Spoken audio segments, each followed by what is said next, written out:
In the past, our soul contracts were about how many lessons can I learn, which was about how much can I endure and how much hardship can I walk through, because that's how we used to learn lessons. The new soul contracts are not about how much darkness can I confront.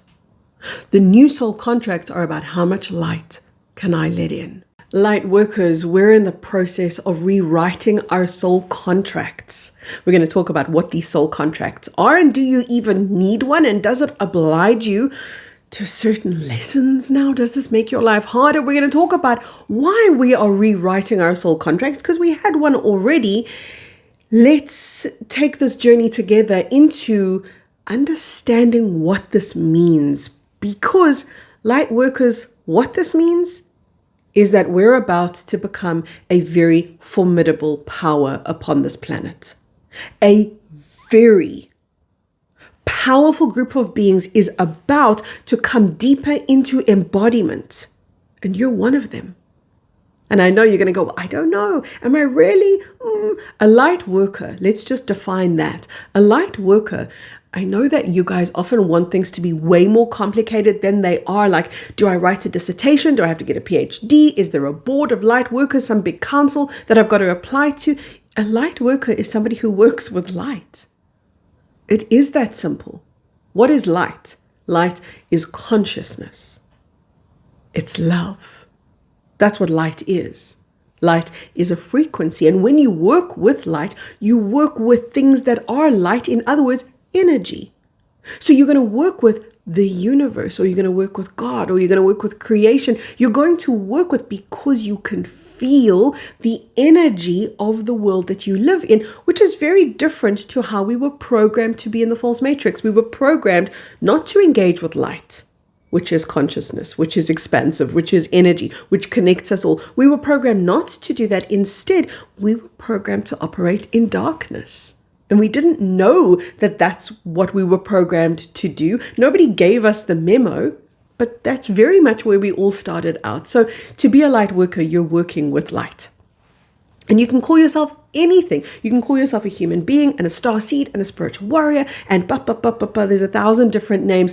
I'm just putting it all together in the simplest name that I can, light worker. So what is a soul contract? A soul contract is an agreement that your soul has to bring through certain life lessons in order to elevate you to a specific frequency. Why does that matter? I was going to say, why did that? Why does that matter? Because the specific frequency that you have is based on something really important. All of your life lessons, everything you've learned, everything you've dealt with, everything you've not learned, becomes part of an overall signature energy. When light comes through that overall signature energy, the light infuses into, and I'm talking about pure light, I'm talking about God's light, infuses into your signature energy and becomes a ripple on this planet.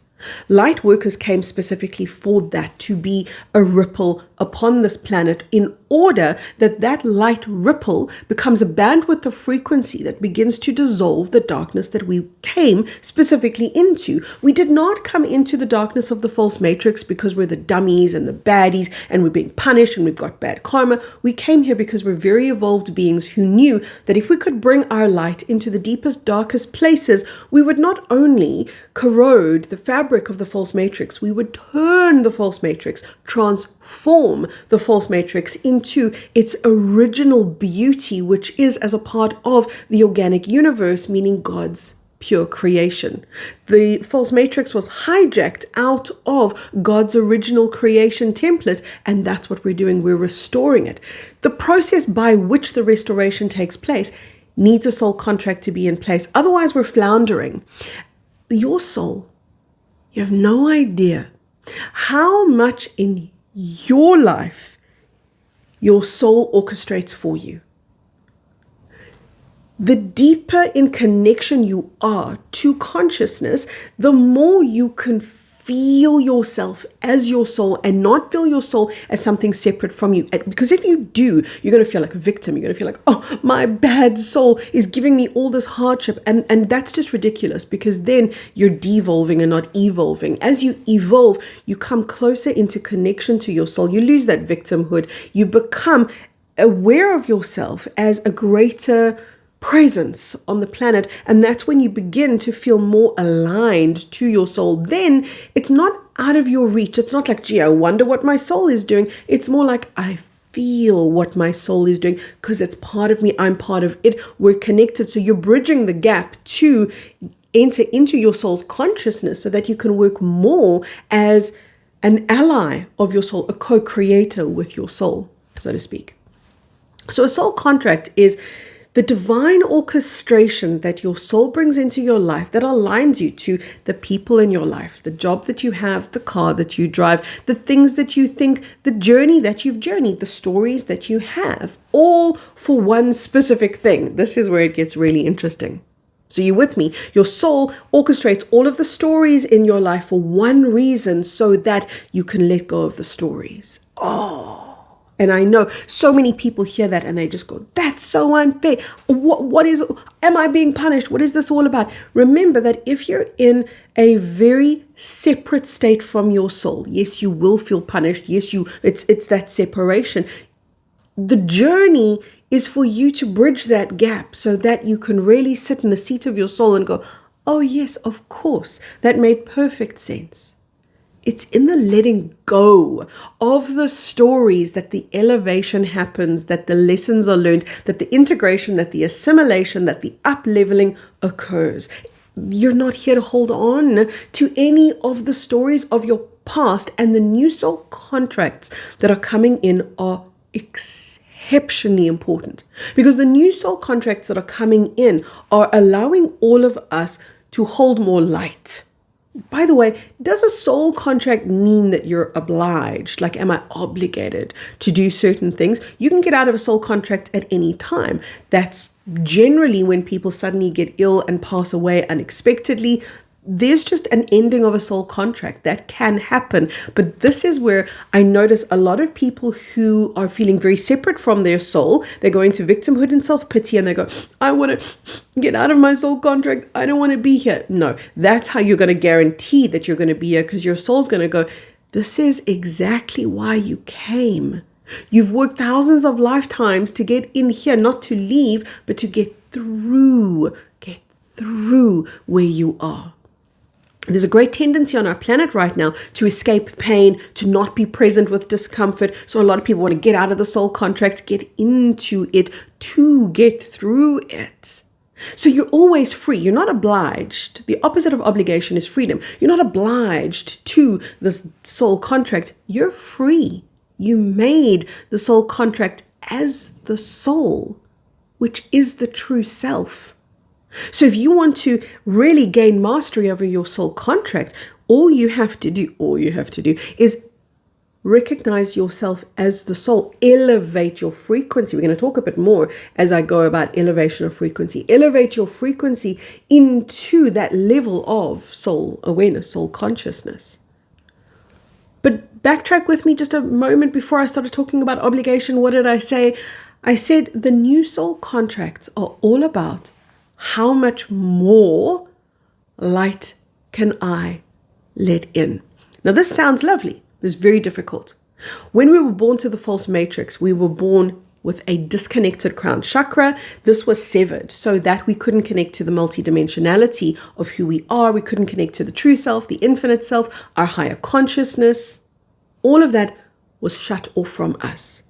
And when that happened, we lost the ability to register bandwidths that were now out of our frequency, out of our range of recognition. Certain bandwidths were now out of the range of recognition. We could no longer recognize love. We could know pure love, God's love. We could no longer recognize light.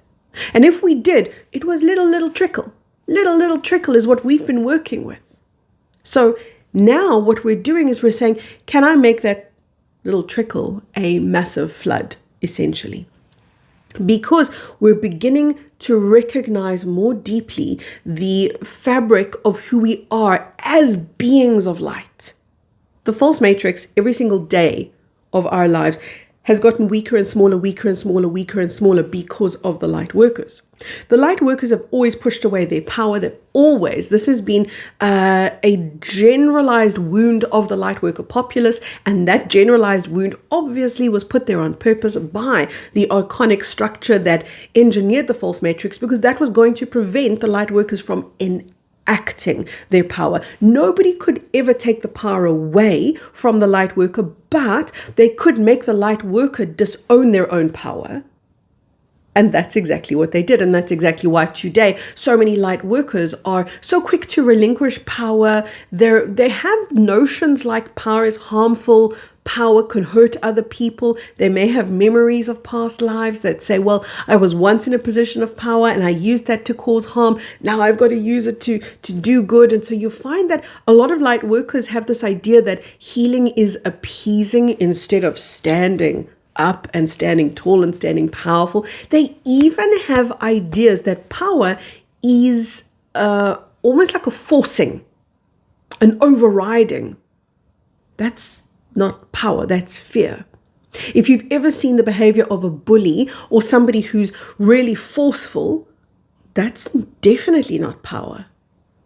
That's fear that will not show itself as fear, that's overcompensating for the fear it feels and is now rising up to overpower another, because power will never do that. True power will never overpower another. True power dissolves darkness, dissolves density by its presence alone. So when you saw in the past light workers and truthers and a whole lot of people within our consciousness community pushing against the structure of the false matrix, what they were actually doing was binding themselves to the false matrix by pushing against. Power doesn't do that.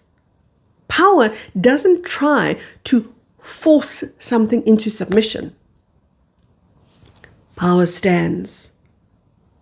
It is steadfast. And I'm not saying it's got no voice, and I'm not saying that it's complacent. It's simply not the aggressor. It doesn't need anyone's permission to be powerful. Power just is.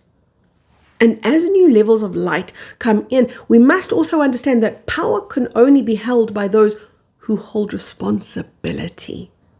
And that was a big program inserted into not just the spiritual community, but into humanity. That was part of the false matrix, was to coerce people into giving up their power, giving up their sovereignty, and operating from a very submissive place where they were not responsible. The more responsibility you have, the more power you have.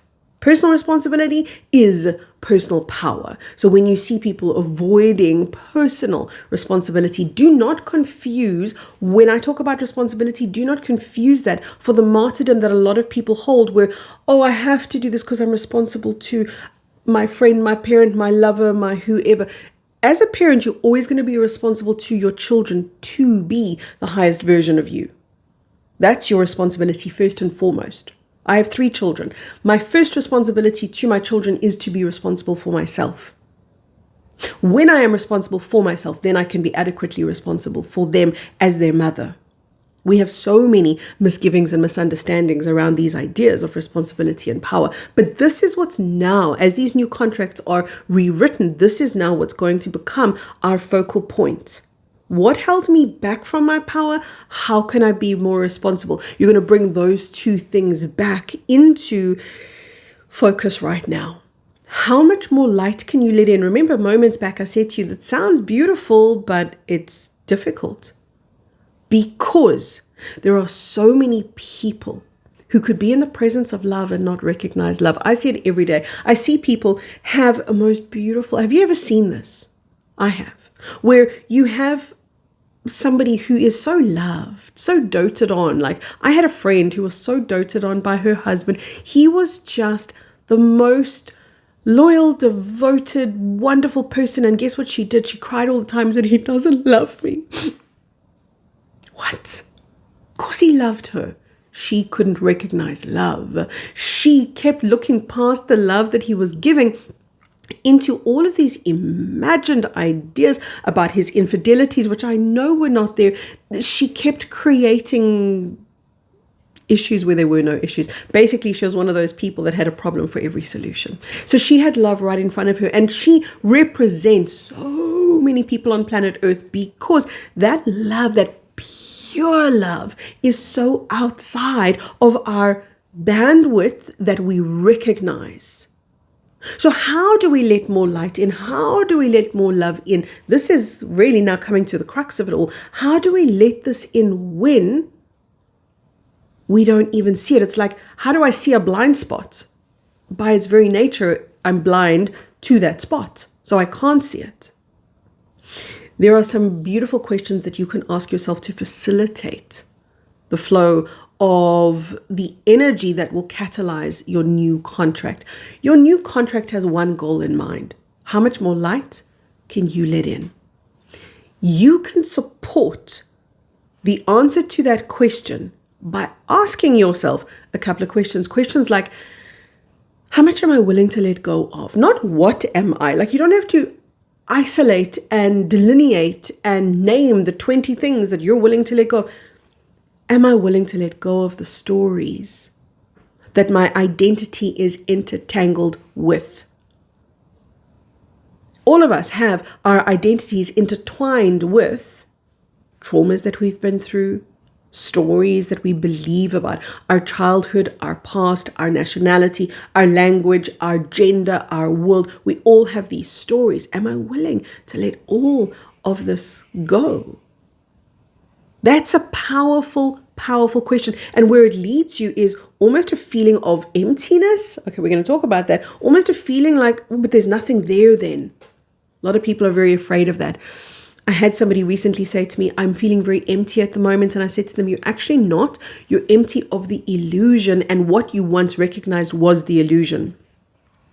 Now the challenge is, can I recognize the truth? That's why people are saying it's empty. My life feels empty. I feel empty. You're not empty. You don't recognize the new frequency that you're bathed in that is full and omnipotent. It's a lack of ability to recognize that new frequency that's come in. So part of the new soul contract is going to usher you into experiencing a fullness where there may be a little bit of emptiness right now, and to have this disconcerting feeling. And I'll tell you why there's a disconcerting feeling, because the old contract is being dissolved. The old contract that did bring you into certain life lessons with certain people, with certain circumstances, the old soul contract gets unplugged. If there's a new soul contract, the old one becomes redundant. And the old one had guided you, directed you into certain behaviors and letting go of, it's going to be an automatic letting go, and you're not even going to know why. Why am I letting go of all of this stuff? This used to be really important. This person used to be really important. This playground used to be really important. This way of being I used to defend. Suddenly, it's really not important anymore. So you're not going to feel the same anymore. You're not going to feel compelled to do the things you did before. You're not going to feel compelled to undertake the same old things that you did before. That compulsion within you is gone, because now your soul doesn't have to orchestrate you into those life lessons that were part of the old soul contract. Your soul now is beginning to orchestrate you into a new journey and a new direction. And right now, before that new soul contract comes into play, there can be a feeling like I'm in a limbo, I'm in a void, because it's very much like that. It's very much like, well, what's my focus now? Well, what's directing me now? Your soul is always coordinating with you, but what you're experiencing is this unplugging from the old contract and the beginning of the rewrite of the new one. There are 3 primary groups of light workers on the planet. I've put up a video about this, but I very briefly want to cover these 3 for you. Roughly 80%, I've actually never shared this with you guys before. Roughly 80% of the light worker populace forms the middle group. Remember, there's 3 groups. The middle group is called the bridge. You can also think of them as the yo-yos or the in-betweeners. They bridge the other 2 groups. The bridges or the yo-yos or the in-betweeners, whatever you want to call them, they as light workers, they're the ones that feel one moment up, one moment down, one moment, oh, life is beautiful, everything is zinging and singing and I'm elevated. And what did I ever think that I was having all of these ascension symptoms for? Because, it's actually nothing. And the next moment, crash, boom, bang. Oh, I'm triggered and I'm falling apart and I'm so sensitive and I can't pull myself together and I'm dizzy and I'm confused and I don't know where I'm going anymore. Ooh, yo-yo. And then those yo-yos sometimes go, oh God, there must be something wrong with me. There's nothing wrong with you at all. You are part of the 80%, because that's how many light workers of the light worker populace it takes to move the information from the anchor points to the front runners. Those are the other 2 groups. Let's go with the front runners. Let me describe to you who they are. The front runners are the group at the front, the light workers at the front who are running out to meet the incoming energies, and they're getting hammered by it because they're getting triggered by it because they're growing, they're evolving, but they're meeting the incoming energies first. And in general, that's very unsettling to them. So they feel all over the place, not all of the time, but a lot of the time. As they bring the energy through their body, they integrate and assimilate it through their body and then send it back into the yo-yos, you see? So now the yo-yos are going to take the energy of the front runners to the 3rd and final group, who are the anchor points. The anchor points are the group of light workers that listen to all of this and go, I don't know what you guys are talking about. Never had an ascension symptom. Don't know why you guys are up and down all the time, because hello, there's more light, there's more bliss, there's more ease, there's more peace. Just close your eyes and be love, damn it. It's easy. These are the anchor points. Roughly 10% of the light worker populace are the anchor points. Roughly 10% of the light worker populace are the front runners. And of course, 80% are the in-betweeners, carrying the energy from the anchors to the front runners. Specifically, the front runners need the anchor point the most, but they can't access it because they're so busy front running. So that's why we have 80% of the populace being bridges. And the bridging doesn't have to be as extreme as I spoke about. I mean, it can be a lot more even keel. It can be a little bit, a little bit of an inclination towards bliss, a little bit of an inclination towards chaos. It can be just slight for you, or it can be, it doesn't really matter. So for some people it's real yo-yo style, and for other people it's just like little bit of a seesaw. These 3 groups of light workers right now, as one overall group, we are about to be infused with so much light upon the planet right now that the light that we are is going to speed everything up, and ascension is going to come a whole lot smoother, maybe sooner, certainly smoother than we ever thought it could. That doesn't mean the lessons are over and nobody's going to have anything to learn. It simply means that the nature of light, I've always shared this with the Plasma Light Tribe. This is where I give my online teachings, and that's where, if you want to go deeper with me, that's where you go to. The Plasma Light Tribe is on my website, kerrykay.com. I've always shared this with the Plasma Light Tribe, and that is, your light goes out ahead of you in the world. Because the nature of light is that it has a very long, strong bandwidth.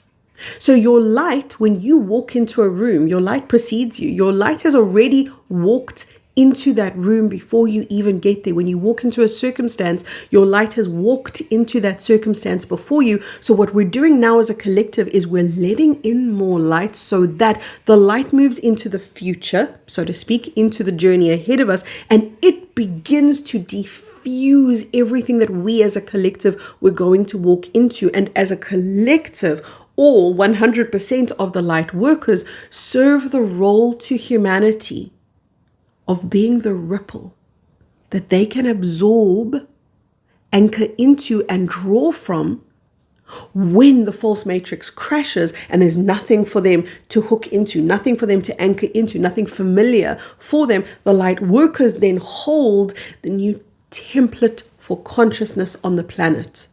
That is what we're in the process of readying ourselves for. That's why the new soul contracts ask that very important question. How much light are you able to withstand? How much light are you able to receive? Bearing in mind, you're going to go, oh, bring it, baby, bring it all. But you must understand there's a difficulty in recognizing that light.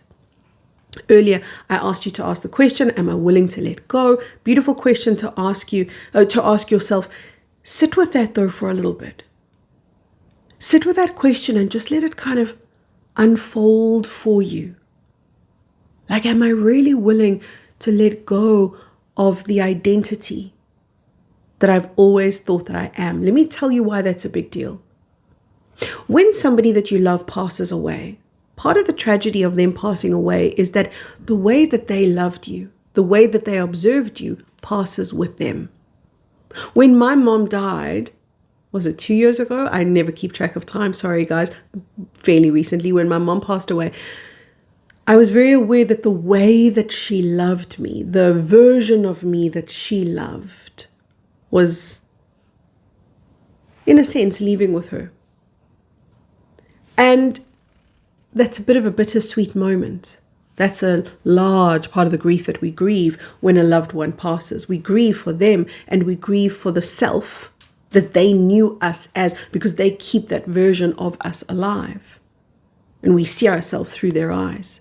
Don't underestimate the power and the importance of you being willing to let go of the story, because it's like a little mini death. It's like you're letting go of a version of you in order to step into a higher, more elevated you.